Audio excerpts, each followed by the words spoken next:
বসুন্ধরায় বাজার করার সবচেয়ে বেস্ট প্লেস কোনটা? স্বপ্ন। বসুন্ধরাতে বাজার করার জন্য স্বপ্ন কেমন place? One of the best. বাজার করার জন্য সবচেয়ে বেস্ট প্লেস কোনটা?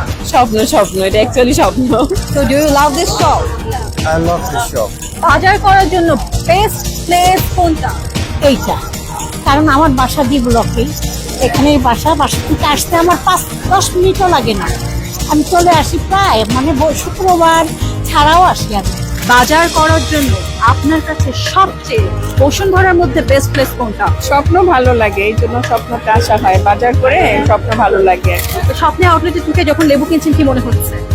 ভালো ফিল করছি, কারণ বাইরে হচ্ছে আপনার বসুন্ধরা দিয়ে হাঁটলে 80 টাকা হচ্ছে আপনার হালি, আর আমাদের এলাকায় যদি কিনি 60 টাকা, তো এখানে আরো তুলনামূলক কম। এক হালি লেবুতেই আমরা স্বপ্ন থেকে 32 টাকা সেভ করতে পারছি তাহলে। Thank you madam. Family grocery থেকে শুরু করে সবকিছু করলে স্বপ্ন হচ্ছে একটা বেস্ট প্লেস। আমি মাছ খুব স্বপ্ন থেকে নিতে লাইক করি, সবসময় নিয়ে থাকি, সি ফিশ, লোকাল ফিশ সবকিছুই নিই।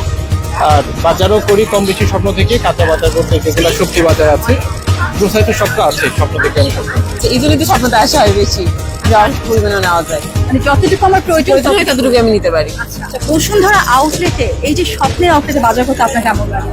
ভালো লাগে, এখানে সবকিছুর দাম অনেক কম মনে হয় আশেপাশে থেকে। আর আমার বাসা যেহেতু জি ব্লকে, তো আমার বাসা থেকে হেঁটেই যাতায়াত করা যায়, তো আমার কাছে এটা অনেক বেশি ভালো। ধনে পাতা নিয়ে আছি, এটা 80 টাকা কেজি বলতেছে। আমি কালকে না পরশু দিন কাঁচা বাজারে জিজ্ঞেস করলাম, 120 টাকা মেবি কেজি বললো। এবং আমি চাই এরকম নতুন নতুন আরো উদ্যোগ স্বপ্ন নেই, এটা সাধারণের জন্য সুবিধা হবে, হক, এবং এটা স্বপ্ন এবং তাদের ক্রেতা উভয়ের জন্যই ভালো হবে।